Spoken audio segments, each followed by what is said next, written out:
कुसुम की बहू सीमा प्रेग्नेंट थी, जिस वजह से घर में सभी बहुत खुश थे। लेकिन सबसे ज्यादा खुश कुसुम थी, क्योंकि वो दादी जो बनने वाली थी, उसका वो सपना पूरा होने वाला था जो वो कब से देख रही थी। वो तुरंत मंदिर में जाती है और गणपति को भोग लगाते हुए कहती है, गणपति जी, मैं आज बहुत खुश हूँ। आपके आते ही घर में सब कुछ अच्छा हो गया। जो सपना ना जाने मैं कब से देख रही थी, आखिरकार आज वो पूरा हो गया। बस ऐसे ही मेरे परिवार पर अपना आशीर्वाद बनाए रखे। बहू, मुझे बहुत खुशी हो रही है। मैं दादी बनने वाली हूँ। अरे कुसुम, क्या बात है? दोनों सास बहू क्या बातें कर रहे हो? जरा मैं भी सुनूं। अरे कुछ नहीं विमला, मैं तो बस बहू को कह रही थी, इस हालात में अपना ध्यान रख। हाँ हाँ, सही कह रही है तू कुसुम। बहू, इस हालत में खाने पीने पर ध्यान रखा कर। पूजा पाठ का भी ध्यान रखना चाहिए। अब तेरे हर चीज का असर तेरे बच्चे पर होगा। हाँ विमला, ये तो तू सही कह रही है। बहू, कल से जब भी तू सुबह उठेगी, तब सुबह शाम पूजा कर लिया कर, और समय जब भी मिले तो रामायण गीता पढ़ लिया कर। हाँ बहू, यही तो मैं भी बोलना चाह रही थी। माँ जी, कल से मैं उठते ही पूजा करूँगी और घर का काम निपटने के साथ ही गीता का पाठ पढ़ूंगी। हाँ हाँ, साथ ही गणपति जी के लिए रोज रोज अच्छे अच्छे भोग बनाया कर। उनके आते ही तेरी गोद भर गई। जी माँ जी। कुसुम की बहू सीमा बहुत सीधी थी। वो अपनी सास कुसुम की हर बात माना करती। कुसुम को भी अपनी बहू का ये नेचर बहुत पसंद आता। कुसुम और विमला बात कर ही रहे होते हैं, तभी एक बुढ़िया कुसुम के दरवाजे पर आती है। बहू, देख तो कोई आया है दरवाजे पे। अरे अम्मा, आप ठीक तो है ना? आराम से बैठो अम्मा यहाँ पर आप। बेटा, कुछ खाने को दे दे, रात से कुछ नहीं खाया। बहू, कौन आया है? मैं आऊँ क्या? नहीं माँ जी, पिंकी है। मैंने उससे कोई सामान मंगवाया था, बस वही देने आई है। बेटा, कुछ खाने को दे दे, अब भूख बर्दाश्त नहीं हो रहा है। हाँ अम्मा, आप यहीं बैठो, मैं आपके लिए कुछ खाने के लिए लेकर आती हूँ। अब इतना बोलने के बाद ही सीमा किचन में जाती है और देखती है उसके लायक थोड़ी सी सब्जी और 2 रोटी बची है, क्योंकि सब तो खाना खा चुके थे। अरे यहाँ तो खाना सिर्फ मेरे लिए बचा है। अगर मैंने ये इसे अम्मा को नहीं दिया तो मुझसे ये खाया नहीं जाएगा। बहू, कहाँ जा रही है? और तेरे हाथ में क्या है? अरे कूड़ा डालने जा रही होगी। तू बता कांता, क्या कह रही थी मेरे बारे में? बाल बाल बचा लिया विमला आंटी ने, वरना माँ जी को तो इन मांगने वालों से कितनी नफरत है। अरे बेटा, ले आई तू खाना, सदा खुश रह और आने वाले बच्चे को भी भगवान खुश रखे। आप खाइए, मैं आपके लिए पानी भी लेकर आती हूँ। बेटी, आज के समय में तेरे जैसे लोग मिलते कहाँ हैं। मेरा आशीर्वाद तेरे साथ है। अब वो बुढ़िया तो खाकर सीमा को आशीर्वाद देकर चली जाती है, लेकिन इधर कुसुम उस बुढ़िया को जाते देखकर कहती है, बहू, अब तू मुझसे झूठ बोलेगी। तूने अभी किसी मांगने वाली को खाना खिलाया था ना? तू जानती है ना मैं इसके कितने खिलाफ हूँ।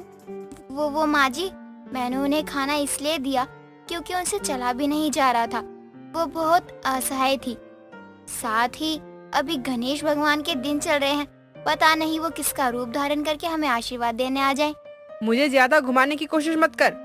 अब जब तूने अपने हिस्से का खाना उसे दिया है तो तू भूखी ही रहे। अरे कुसुम, तू कैसी बात कर रही है?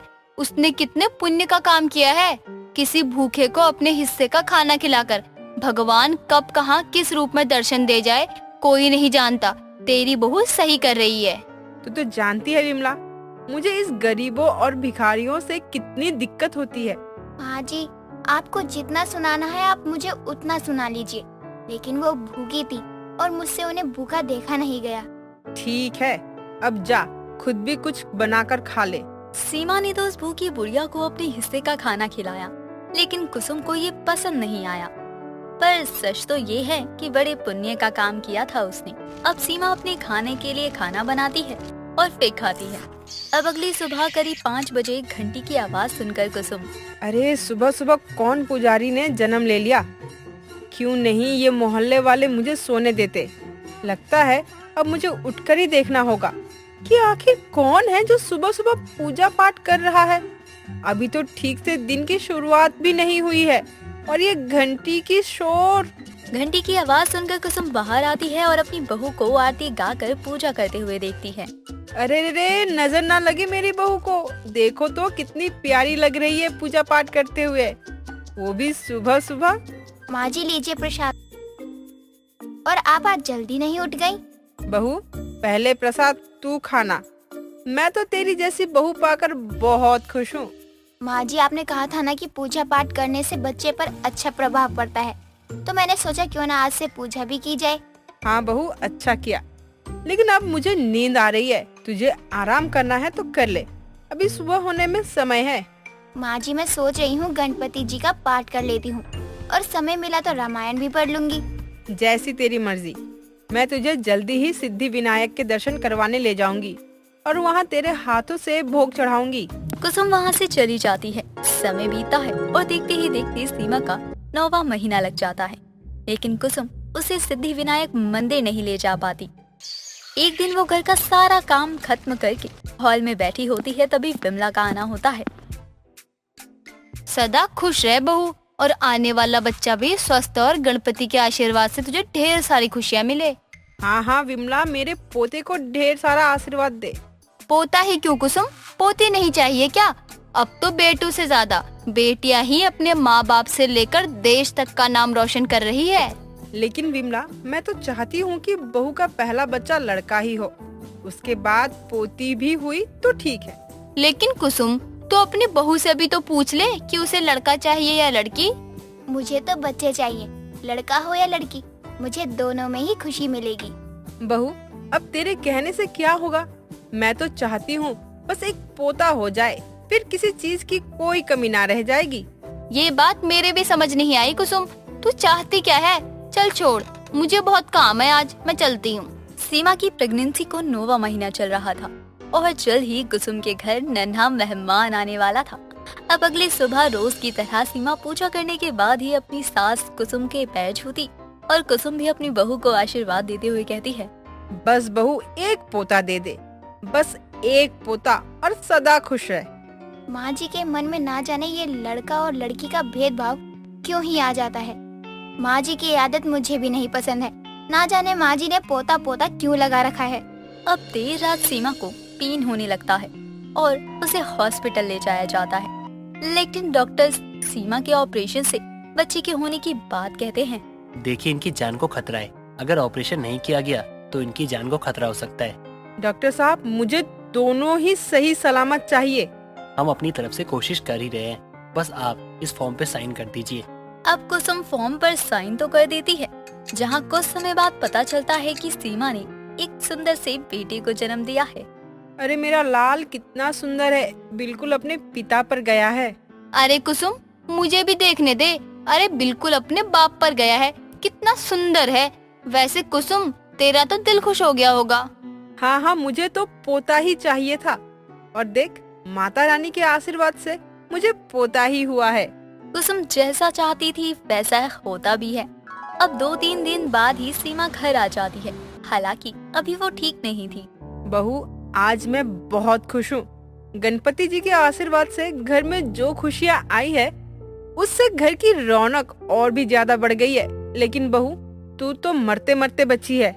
माँ जी, ये तो गणपति का आशीर्वाद है, जिसकी वजह से आज मैं जिंदा हूँ, वरना तो मुझे लगा था मैं बच नहीं पाऊंगी। हाँ बहू, तू सही कह रही है। जिसके ऊपर गणपति का आशीर्वाद हो, उसका कोई कुछ नहीं बिगाड़ सकता। मुझे माफ कर दे बहू, मैं तुझे गणपति का आशीर्वाद नहीं दिलवा पाई।